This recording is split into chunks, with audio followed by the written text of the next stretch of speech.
Where's Our Mind? I'm Daniel. And I am Claudia. And we are here in Las Vegas, Nevada. It's a great morning. I think the weather's pretty good. Yeah, there's no clouds in the sky today.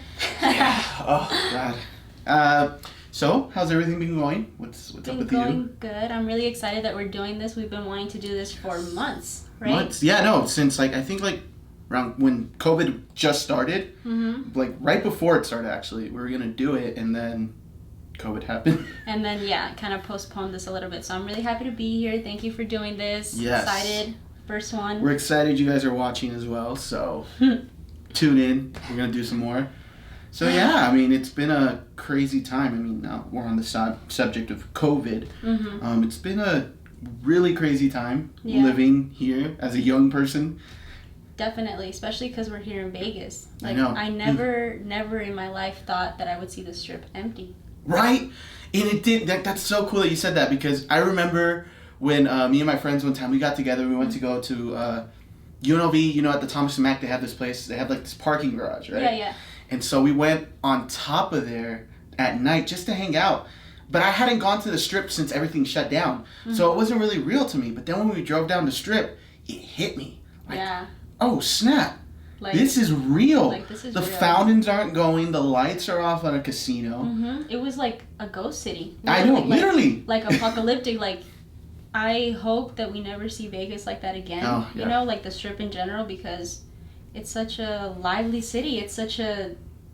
and then everybody that had to stay home, all the casino workers, it's crazy. It was heartbreaking. It was really heartbreaking. Yeah. All that. I feel like for me, COVID was like a 50-50 thing. It was 50-50, because of...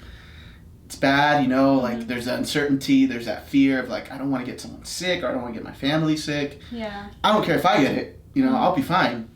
The statistics show I'll be fine, but, my grandma, I have a grandma who lives with me, and my dad is in his 50s, and my mom's, so it's So you kept working during this? I did. I've been working the whole pandemic. Good thing about working for a delivery company during this time is that you're not going to stop working. I felt like literally when I was delivering, people would see me, and since at that time we had that toilet paper weird thing going on, everybody... Were people ordering stuff? Yes. Oh, even my mom was trying to order toilet paper on Amazon. And she couldn't. It was sold out? Everything was sold out. And then they would price gouge after that. I know. Amazon kind of... Yeah. It People was were upset because of that. God. I feel like thanks to delivery drivers, you guys kept it together. Yeah. Delivery drivers, grocery store workers, who else? Food places that decided to do delivery and things like that, because there was we'd go to the grocery store, there were shortages on vegetables, fruits. That was crazy. My family and I, we went to Costco one day, and this is at the height of it. This was probably in March when this all started. And we went to Costco, and we hadn't been panicking. We're just let's just see what happens. We knew things were getting crazy, but we went to Costco, and I remember going in there, and I was just talking about this with a friend. It was crazy. People were stacking their carts, and this is Costco. Everything's in bulk. Yeah. So people were stacking their carts. There was this tension, this you don't want to be close to somebody, the lines, and I remember. Everybody was every man for himself type of attitude, and I was what is going on? That's when it really became real for me when I went to Costco, because I kept working during this whole thing too. Yeah. My job, construction, it didn't close down. We had to keep working, being around people. Our techs go out to houses and do all that, and they're around people, then they come to us. So that was scary because everybody at my house also stayed home. But at the beginning, to be honest, at the beginning of this thing, just kind of transitioning to what our mindset was, I was extremely optimistic. Because this is something that we've never been through. We've never been through this. I think... Even our parents or grandparents... Yeah. Maybe grandparents got a little bit of it, but most of our parents didn't even go through it. No, I don't think... I'm trying to think of an event in their lifetime. They had AIDS in the 80s, but it wasn't Yeah, and even then, it wasn't something that was like this. This thing where you couldn't be around somebody. Exactly. And that's what humanity is about. We hug, and especially in our Hispanic culture, we hug, we kiss, family dinners, gatherings, parties. church. Yeah. But I was extremely optimistic at the beginning of this because I was like, this is gonna be gone like in 3 months. Like, I didn't know how serious it was. I didn't know how serious to take it. I was like, this is gonna. I kept going to work, so that didn't change. The gym closed. I was like, okay, that's a big part of my life. No big deal. P90X. Yeah, like we can work out at home. We have the parks, and then they're like, okay, no playgrounds. They took nets off of tennis courts. They took nets. The nets are still off of hoops, or the hoops are off. Well, yeah, of basketball courts, I think, right? You can still play basketball without the hoop, though. Yeah. So I was extremely optimistic at the beginning of this. How are you when this whole thing started? When it started, I was like a little annoyed because just everybody. This is a problem that I saw, and it's still a problem. It's the lack of education in people.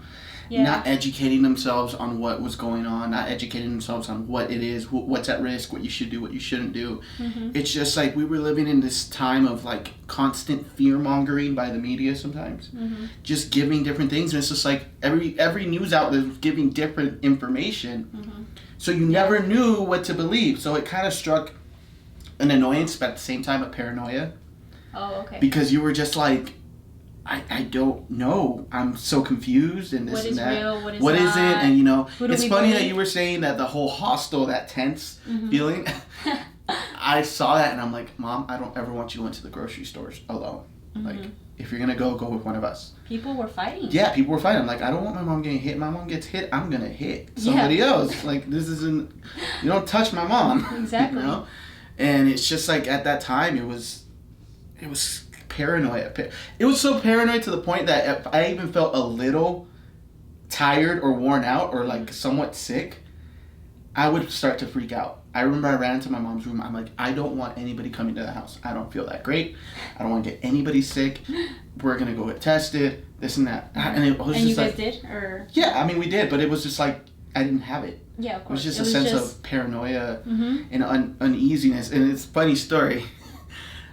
I got so paranoid and I wanted to clear my sinuses that I got the hot sauces from Hot Ones. Oh my God. Just for that reason.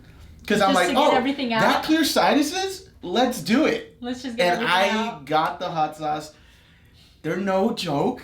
They are seriously one of the worst feelings to have. I definitely want to try them with you. That's another episode that we have to do. Yes, no. I'll have my friends over too when we did it. Oh, yeah. I've never seen some of my friends cry or in such agony and pain until that moment. So we like know literally, it's real. Jordan was like in disbelief. Like our friend Jordan, he was in disbelief. He was just like looking like he was kind of mad at me. Like, you made me eat this. Like, this is stupid. Like, literally, that's literally what he said. That's one of his catchphrases. If he had a T-shirt, that's what he would say. This is stupid. This is stupid. I can see that. So, paranoia, huh? It was, Yeah.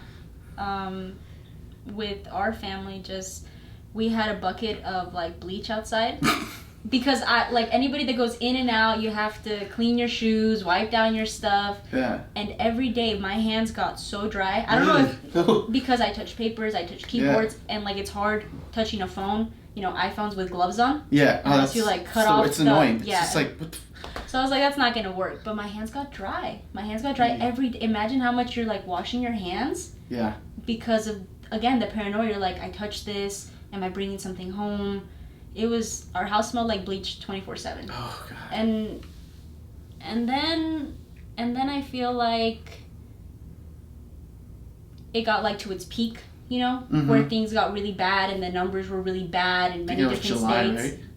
Yeah, July. And see, up until that point, from March to July, I had been optimistic, right? I had been like, it's okay, we're gonna get through this. Thankfully, everybody at home is okay. I'm okay. We're still working. Our family is okay. But then I just kind of started declining. You started losing that sense of optimism. Emotionally, I started declining, and I didn't know what I was feeling. Like you said, you don't know what to believe. You don't know what's real and what's not. There was, I hate to say this, but there was even stuff, and I don't know how much you can believe or not, that this was fake, that it wasn't true, that they were faking numbers and deaths, and I'm like, what? And I have family in other places of the world, and I was like, how is it there? How are you guys dealing with this? And they're like, no, yeah, it's bad. We're rationing out food. Wow. But I really want to know what mental headspace you went into around that time, because I'm saying, I went downward. Yeah. You know, some people actually have been able to stay great during this time, and it's been a great time for them. I just want to know, like, what you felt. Yeah, kind of like what I was saying. Like, at the beginning, it was a sense of paranoia, a sense of, like, what the heck is going on? There's, like, you know, when you grow up in a home, a Christian-based home, there's always those talks of this is the end. This is the end times. This is the end times. Exactly. We're in the apocalypse. Here comes the devil and all that. So then there's that sense of, like, oh, they were right. Oh, no. But then it's like, the further we got into it, and then when we finally hit peak, I kind of at that point, even now, I'm just like over it. Yeah. Okay. I'm like, you know what? Honestly, nobody knows what they're talking about at this point. I know it's real because I had family members that got COVID, and I know that they're okay. Thankfully, everybody made it out fine. Right now, actually, my uncle has COVID right now, and my whole family. So sorry. Yeah, but they're getting through it. They're like, we're fine. We just got slight fevers and stuff like that, which I'm like thankful, you know. And it's just like, what made things easier for me mentally was to educate myself. Okay. To go and be like, okay, what is it that I need in my body to better handle if I ever got it? Yeah.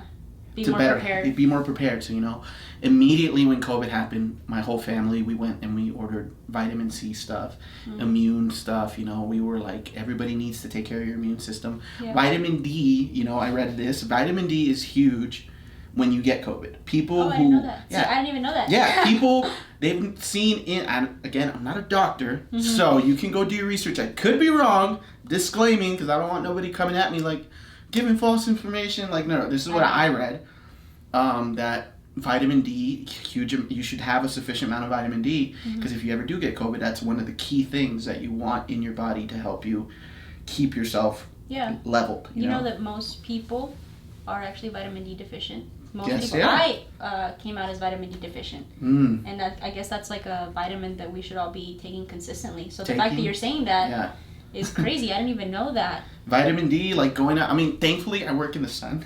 Oh, so I get tons of vitamin D. Literally, I mean, this whole pandemic, like I was working through everything, the summer, all that. That's crazy. So I'm out like there. Summer in Vegas, like, that's the time for pool parties here. The Strip is the most busy it ever is. I mean, and we were shut down. Like, we were just shut down. I feel like this pandemic, and it's not over, right? We're talking about it like it kind of is over. A lot of people are. But we're on the decline, I feel. We are on the decline. Things, I think, are better. However, it's not like technically over, right? There's still a lot of things that are not normal. Who knows what our new normal is going to be? But I feel like during this pandemic, it really gave us time to focus on different things. Would you agree with that? Oh, definitely. Right? Because never have we been so at home. Even though we kept working, I'd come home from work and everything's closed. Yeah, it was like a little bubble. Exactly. Honestly. You did a little bubble. Maybe you couldn't see your friends, couldn't see extended family that didn't live in your house. Yeah. The only trips you did were to go see if there was toilet paper and water bottles. And you see, there was a difference. So I was like, you know what? I don't want to do that either. Because for me, okay, I have friends who don't have siblings or they just have their mom or they're living by themselves. Like I have two friends that just got their houses, you know, and one of them lives with their mom.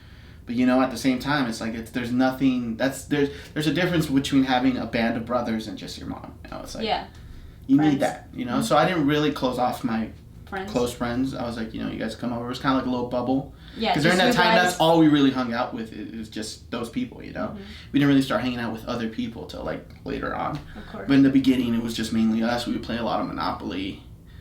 A lot of Monopoly. That would go like for hours. Hours and arguments, and we got too serious. We started making propositions with things that aren't even with the game. Like I just thought of that movie Castaway when he gets really serious with the ball. Wilson. That's what you just made me think of. That you guys were like taking it like it was life or death. Yeah, literally. Like, and then so I even went camping for the first time. Did you really? During this pandemic. For the first time? Yeah. Well, there you go. There's a first. Yeah. So like kind of like what you were saying, like 2020 was 50-50 for me because yes.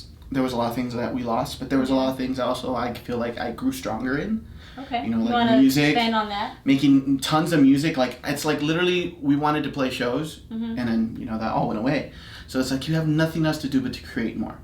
So it was a create more, environment, talk more, and like this pandemic just was like this constant surge of information and creativity that was being fed to me, like how people feel. Like, I'm not the only one who feels like this. I know I'm not the only one who feels like it's the end of the world. I know I'm not the only one who feels like this whole world is just insane, you know? Like, to have the opportunity to write to that, and all the music that came out during this time is going to be part of history. It is. In a way, you know, it really like, is. Oh snap, 2020, we were a part of that. You know, like some of our ancestors, they were a part of the Great Depression. They can say that, you know? So it's like writing and doing those kind of things, or even this came about out of... I know, it did, yeah. At first it was just going to be like a live. We were just going to do a live, yeah. And then I was just like, you know... It has to be bigger than that. Let's make it big, let's make it more. And I, you know, during the whole pandemic, literally podcasts were the things that were just... Keeping my mind busy, laughing. Mainly comedy podcasts. Like, those are my things. Like Joe Rogan, Fighter and a Kid, King of Sting. Like, those kind of things. Like, those podcasts, because they were like... They were making fun of it, and I'm like, I'm the kind of person that... Even if it sucks, like the situation in my life, I'll somehow crack a joke about it. Even if it's you gotta find the dark or morbid. Like, I remember my grandpa died. My grandpa died, and we would... Oh my God, why are you laughing? Because my grandpa was a joker. Oh, okay. So here's a funny thing. So my grandfather died during 2020 this year, not because of COVID. He got something else. He had a heart attack and whatnot. But I feel like as one last joke, we got T-shirts, man. You know how every Latino likes to make T-shirts of their family, past loved ones and stuff like that. They messed up on the T-shirt. It was supposed to say "He peleado" or "I have fought." Oh, he peleado. Yes. But it said "He pelado" instead of "He peleado." So all of us were looking at, and they were on all the shirts, and we were all looking like, dude, our grandpa just left this one last joke on his T-shirt. That is so funny. And we're like, oh, man. So, like, making fun of those kind of situations for me has been super helpful, you know? Like, I was always, like, going to be like, oh, I wonder which one of us and my friends are going to get COVID first. So. Like, it was, like, a thing? Yeah, like, I mean, they were wondering. I don't know if they were wondering, but. Yeah. I was always wondering, like, which one of us, how would they deal? And, like, we would always have scares sometimes. Oh, like maybe like it's you, maybe because we had someone who worked at a restaurant. I was gonna say the restaurant, but at a restaurant, and he had a coworker that got COVID, and I was like, oh man, what if Adrian got it, or stuff like that. Yeah, you know? Somebody. Just hearing you talk, like, it makes me really happy that you. It sounds like have made like the best possible scenarios out of this. Like your music, like I'm a huge fan. You know, like I've known you for what. 2013. Yeah. 2013, you know, kind of grew up together playing soccer and going to school together. C-Strand, good memories there. But just hearing you talk about how you've taken this pandemic, like, I thought that we were going to, like, have a lot of similarities in how we took the pandemic. Not that we don't, but it makes me glad that we're having this conversation because I'm telling you, I got really low. Ooh. Like, I got, like, not in a dark place, you know, but I just started, like, assessing everything in my life, because even though I kept going to work, I started just realizing how much a routine you get into, right? You get into this routine, and then you don't think about where you're, for me, right? I'm only speaking for myself, maybe you guys can relate to this. You don't know where you're going, because you wake up, you go to work, I go to the gym, I go to school, I come home, you know, and you just get caught in this life, right? And then out of nowhere, basically the world shuts down, and you're like, okay, so I don't have all of these things, but who am I? What am I doing? What am I contributing? Where am I going? Like, for you, you're an artist, so you have all these feelings, all these things, like you said, so many people around you, so much inspiration you pulled from, and you made these amazing songs, you know, amazing songs during this. And for me, it was like a wake-up call. That makes sense, right? Yeah. Very, like, I know it's very kind of deep. I don't want to be like dark, but great. It was deep. It was a wake-up call, and I had to just think about what the next move is. It's kind of like, okay, maybe 2020 went to shit. Let's just say it could have. It just a 50-50, right? Yeah, 50-50. Because I thought by August, everything's gonna be cool. I thought June. You know, like I was like each month I was like, next month everything's gonna be fine. Okay, maybe we lose the summer, but look at us, we're in October, and it's not ending technically. It's not completely over. It didn't help that it was an election year. Yeah, I know. It didn't help. I mean, I'm not gonna start going political on this at all. Mm-hmm. It's just like, you know, then you add like people taking shots at one another. Like, you should have done this, you should have done that. And it's just like, in my view, everybody, no matter what party you were on, made mistakes here. Yeah. You know, like, and so like it just didn't help. That added too much to the... A lot of people, I had a lot of people that I went to school with, that, you know, you're friends on social media, you keep tabs on each other, you know, see them once in a while, and they unfriended me because, again, not to get political, just saying when the Black Lives Matter movement, you know, had caught more voice, I would say, because it should always be important, right? It should always be something present. The Blue Lives Matter. Yeah. You know, and the thing is that here in Vegas, I can't relate to other places, but here in Vegas, thankfully, I would like to say that we don't have any issues with our police department. One of our best police departments. Yeah, it is one of the best in the country. Like, it is. Literally. And their recruitment process is one of the toughest. I know people, many people, like the Mendoza twins, the whole Mendoza family, you know. Way. All of them are part of the police department. Like, everybody in that family. Yeah. And Ivan was part of the, like, tall... Sates? You remember Sates? Sates. Yeah. So... And it was kind of like this thing. So a lot of people like unfollowed each other because of that controversy. And like you're saying, like, we should have just been more understanding, right? We should have just been like, you have your opinions, I have my opinions. But to lose friendships over this, a lot of people did. Yeah. A lot of people have. And I just don't feel it's worth it. I don't feel like it's worth it. You know? No, it's crazy because it's, again, I've never been someone that comments politically on things at all, because it's just like, if I'm not that well educated on things, what's the point of me talking about or trying to win over people, you know? I feel like that's such a bad thing to do, just to like sit there and just try to convince people to vote for something. It's like, why don't you just let people do their research and do their own thing and make their own decisions? Because honestly, like, we shouldn't be over here just like crucifying people almost for their beliefs. Crucifying people, exactly. Like, let people be, let people make their choices. Don't stand here and try to feed people these sense of ideas and morals. Like, let people find out their own beliefs and what they believe. And if they do believe what they believe, great. If they don't, great too, you know? Yeah. Like, we're human beings all together at the end of the day. We are all human beings, and we all come from different backgrounds. Like, something that I've loved living here in Vegas, because I'm not originally from here, is the diversity of the city. I've never been somewhere that is so diverse, you know, because we have so many tourists coming in, so many people that visit us from different places, and you get to meet people from all walks of life here. Yeah. When I worked for a time down at the casinos, I got to meet people from Europe, from Australia, from the East Coast, you know, and they're here with their families, and I love that about this city. You know, I love that about the city. I feel like our city did what it had to do. Like, unfortunately, I feel like other cities, you know, when their governments were trying to shut down and stuff, they kind of weren't, like, you know, what was it? Labor Day week? 4th of July was the first holiday, right? Yeah. Or Cinco de Mayo. People were, like, wanted to celebrate. Yeah, and we have our places that we go to, like, a lot of people in the summer like to go to Lake Mead, for example. It's a lake here. And I feel like we did good, right? Yeah. I think we did good for the most part. Yeah, the thing I feel like, and no one wants to talk about it, is, like...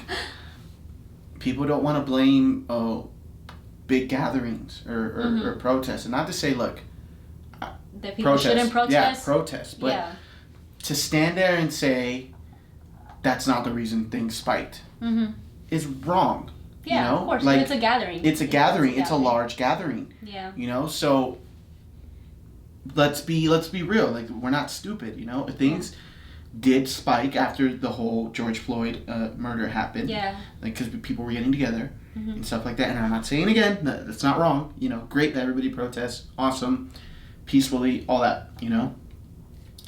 But then when you start saying, like, this is where the media, I guess, lost credibility, in my opinion, or some governors too. Yeah. They're saying like, "Oh, protests are not the things that spike things." Like that doesn't seem accurate to me, because you did block out a lot of gatherings, a lot of events, because like they canceled so many things, and stuff like that. So it's like, how is it that was the thing that didn't spike anything? You know. So throughout this whole thing, it's just been a roller coaster of emotions, but I feel like agree. I was more on that positive side of things. Yeah, you know? I'd say that I am thankful though that I went to that dark space, because if I hadn't, then I wouldn't have all the things that are coming up. However, we have a lot to look forward to, right? We do. We have a lot to look forward to, and I feel like this year, for me, I've said it so many times, I'm going to sound repetitive, it's the year that I needed. It's so much the year that I needed. Like, it was a blessing to me this year, all the things that I discovered. So we have a lot to look forward to, right? Like, you have new things coming up. Yes, I do. I have a song coming out October 26th, Running Sideways. And then, I mean, you have things coming up as well. I do. I am going to be relocating, actually, pretty soon. So I'm moving back to Portland. I got accepted to school. Yes. So I'm going to be going to Portland State. And there's just new things on the horizon, right? Like, this year has been tough. It's not over yet, but yeah. I'm super happy. I just can't wait till we get to a better place in this whole thing, and we start to move forward. And I have a feeling, you know, after the elections, things are going to change too. I think that definitely going to change our country. Yeah. I am paying attention to it, not feeding into it, but paying attention to it, like, hey, what's going to happen, this and that, just for the sake of, like, you know, this is the new normal we're going to be facing.